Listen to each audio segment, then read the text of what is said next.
bihi nasta'in ala umuri dunya waddin. Asyhadu an la ilaha illallah wa asyhadu anna Muhammadan abduhu wa rasuluhu amma ba'd.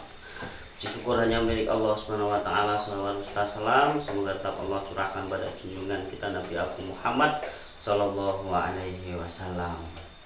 Saudara-saudara sekalian yang semoga dimuliakan Allah Subhanahu wa taala, pada kesempatan yang berbahagia ini saya berkunjung di rumahnya Ustadz Jarir di Dusun Sumberjo, Karangmojo, Gunung Kidul, yang intinya bahwa saya ingin menanyakan seputar bab zakat karena ini menjadi problem di masyarakat. Tentunya saya pribadi juga belum paham betul tentang zakat ini, makanya kita berkunjung ke rumahnya Ustadz Jarir ingin menanyakan tentang bab zakat. Ada 3 pertanyaan yang ingin saya sampaikan kepada Ustadz Jarir. Yang pertama, nah mungkin nanti Pak Jarir bisa langsung menjawab. Jadi saya bertanya satu, jadi langsung dijawab. Jadi tidak saya harus mengutarakan ketiga secara langsung, tetapi mungkin lebih baiknya mungkin saya menyampaikan satu pertanyaan kemudian dijawab biar lebih jelas. Dan saudara-saudara sekalian, para pemirsa yang berada di rumah bisa menyaksikan atau nanti bisa mengamalkan atau bisa menimbang-nimbang jawaban dari Ustadz Jarir dan mungkin bisa menjadi tambahan ilmu, bisa diamalkan di rumah masing-masing. Pertama, Ustadz Jarir yang ingin saya tanyakan adalah ada enggak tadi ijab kabulnya? Contoh saya bawa beras satu sok itu Ustadz Jarir. Adakah ketika saya menyerahkan kepada panitia, adakah saya harus ijab kabul seperti yang mungkin ada niat harus disampaikan, atau hanya sekedar menyerahkan ini zakat saya, atau hanya sekedar niat saya, sudah saya niat sama Allah, tidak ada niat secara yang harus dilafadzkan atau dituntunkan, atau hanya sekedar saya menyerahkan, Ustadz ini saya zakat saya serahkan, monggo, atau hanya sekedar itu. Zakat kalau sekarang yang dinamakan zakat fitrah itu dia nama terang. Jadi umpama si A, oh ini zakatnya. Jadi nanti jelas sekali. Jadi kalau keluarga mereka itu umpama 7 untuk memberikan zakat fitrah, maka si A, si B, si C dia itu sekian. Nah, jadi dia jelas, agar jelas penjelasannya. Jadi kalau umpama zakat fitrah itu kebanyakan satu orang itu 2,5 kilo atau 1 sok atau 3 kilogram, itu mereka jelas umpama 7 keluarganya, maka tinggal mengalihkan. Jadi orang enggak kur, bukan terus hanya spontan ini. Jadi kepada Allah jelas, kepada manusia yang diberikan, dia ini si A, si Fulan, si C, si D, ini sekian ini jumlahnya ini. Jadi bisa jelas itu. Saya kira cukup Pak Jarir, itu yang satu pertanyaan. Kemudian yang kedua, adakah waktu tertentu? Nah ini, ataukah ketika kita mengeluarkan zakat fitrah itu apakah ada waktu tertentu? Ketika kita dari awal puasa kita boleh nggak langsung mengeluarkan zakat, atau memang ada waktu tertentu boleh mengeluarkan zakat? Dan pembagiannya, contoh pembagiannya, apakah ada aturannya pembagiannya harus di Ramadan terakhir atau di waktu kapan itu Pak Jarir? Yang pertama pengeluaran itu boleh dari awal Ramadan, tapi yang paling mustajab, paling ijabah oleh Allah itu adalah sebelum sholat Id mereka membayarkan. Jadi umpama sekarang Ramadan itu selesai, malamnya itu membagikan.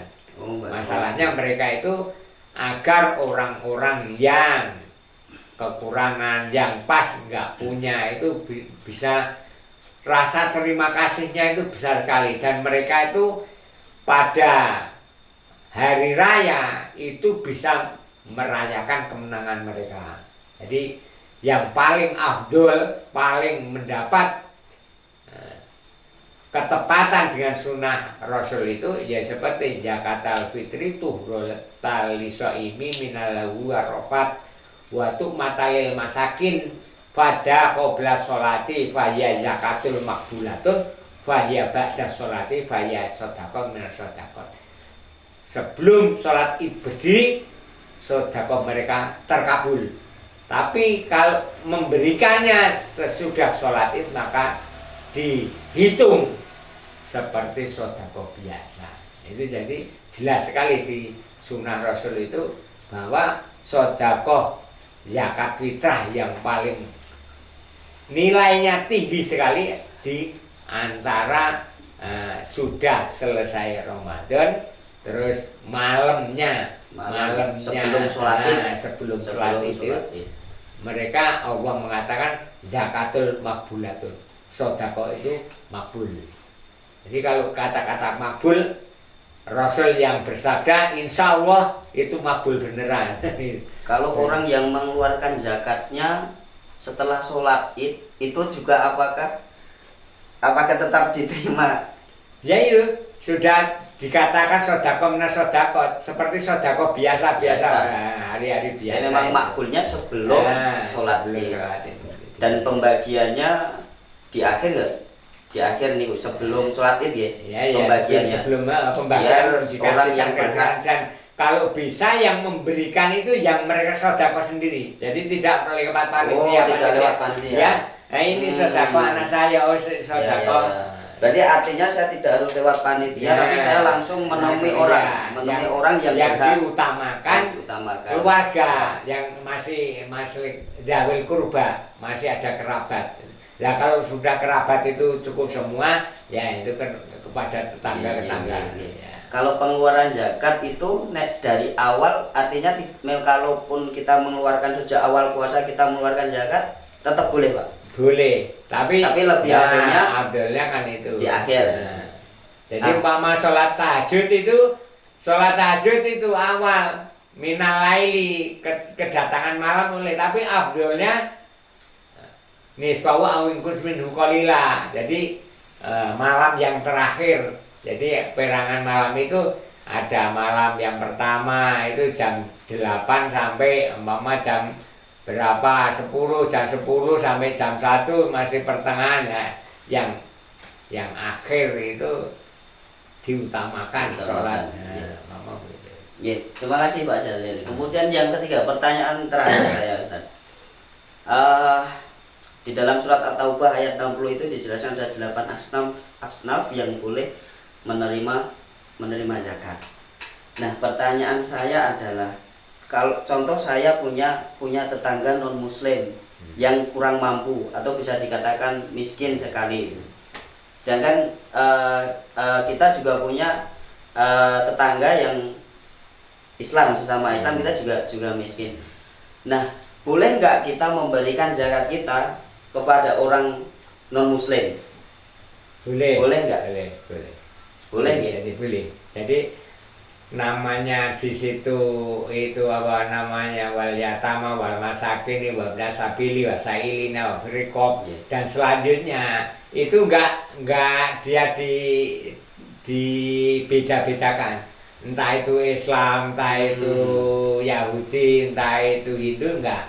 Jadi orang-orang yang tidak mempunyai kemampuan itu bisa kita kasih.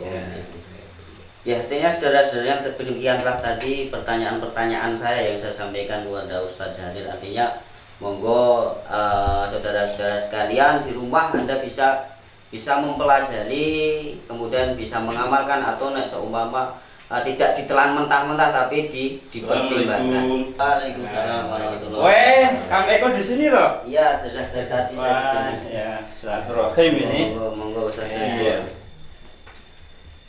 Dari mana Pak Saiful? Saya dari rumah mau ke masjid ini. Mungkin tahu kok jenengan di sini, saya terus mampir di sini.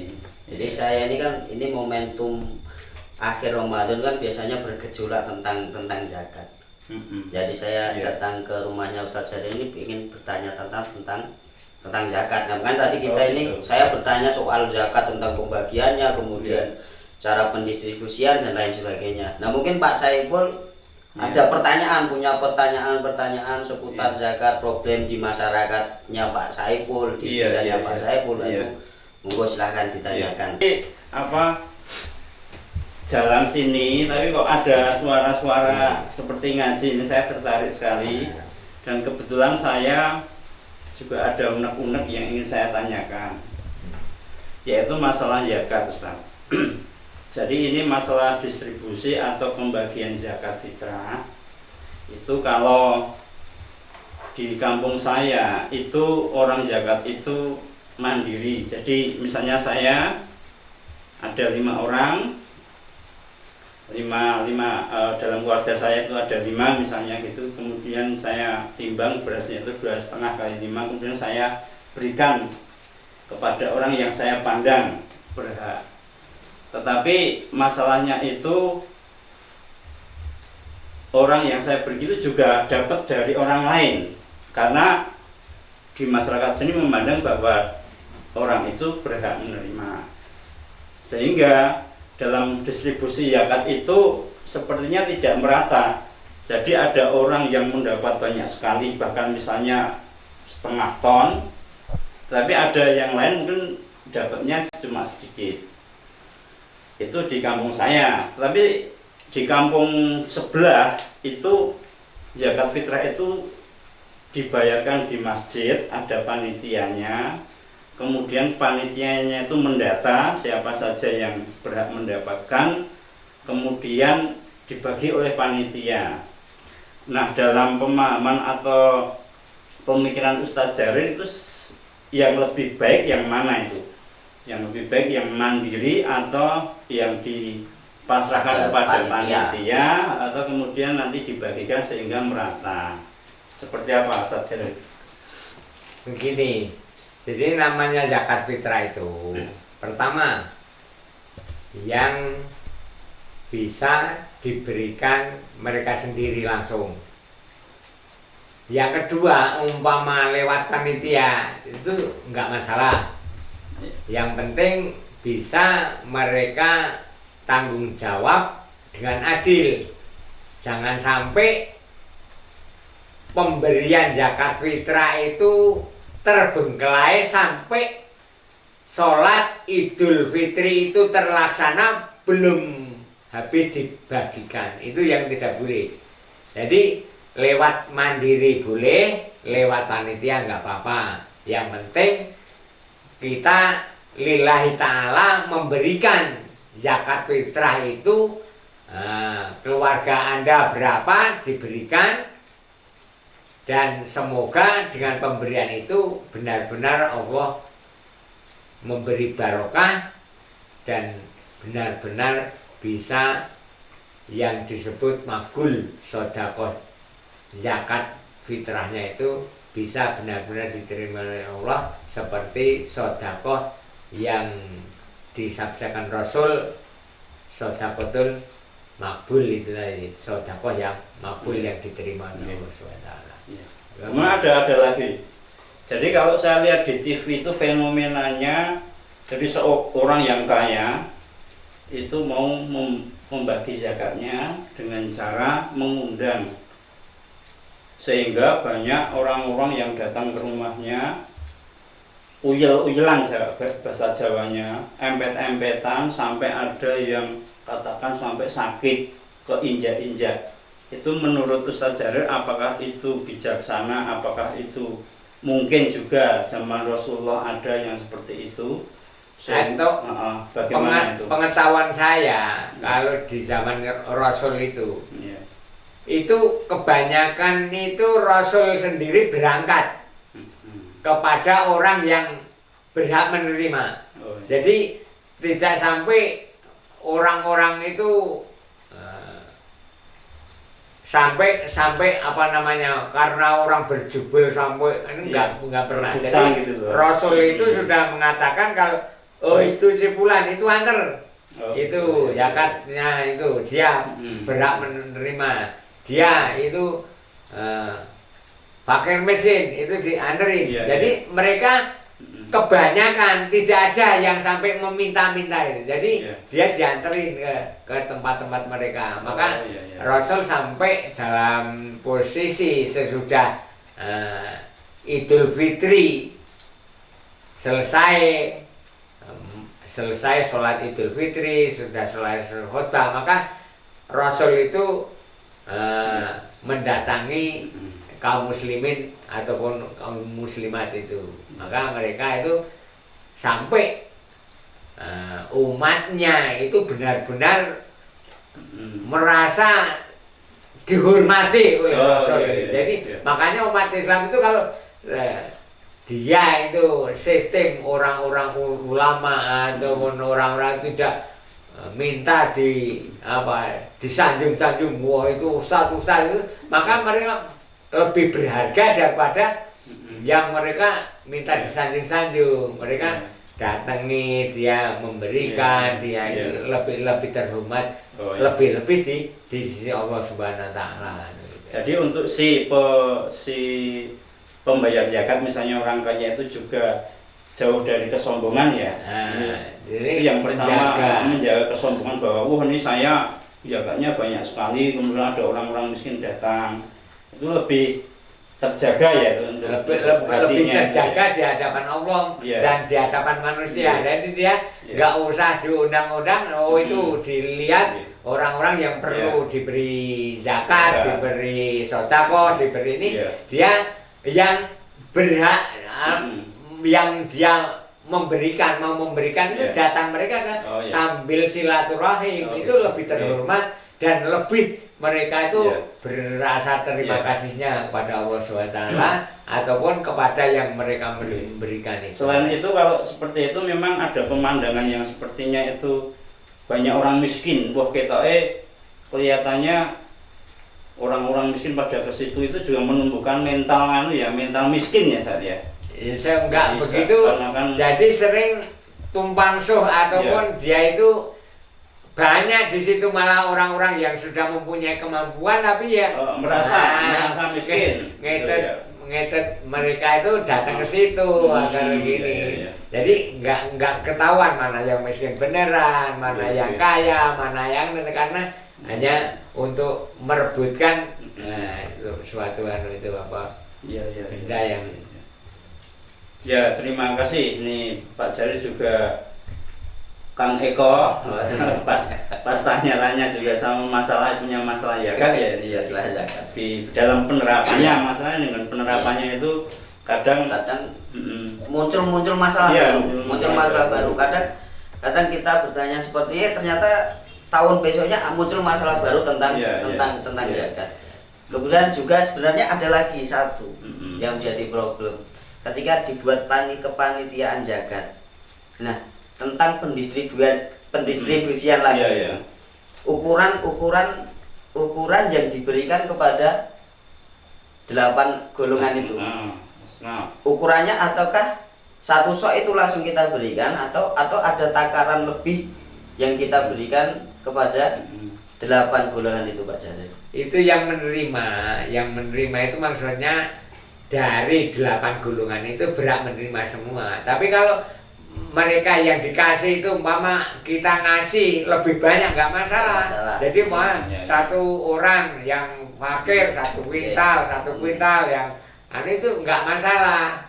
Tapi kalau kurang dari 3 kilo atau 2,5 kilo nggak boleh ngasih ke rumah ini sekian gitu. Jadi yang ngasih itu lebih malah nggak apa-apa. Jadi juga ada kasus seperti ini Ustaz. Ada kepanitiaan zakat ini di salah satu masjid itu saya dulu pernah berada di situ. Jadi memang ada problem dari panitia itu sudah memberikan beras karena memang satu dusunnya itu banyak ya zakatnya mungkin berapa kuintal itu di masjid dan itu sudah diberikan kepada 8 golongan itu dan ternyata masih ada stok. Dan itu ditampung di masjid beras itu.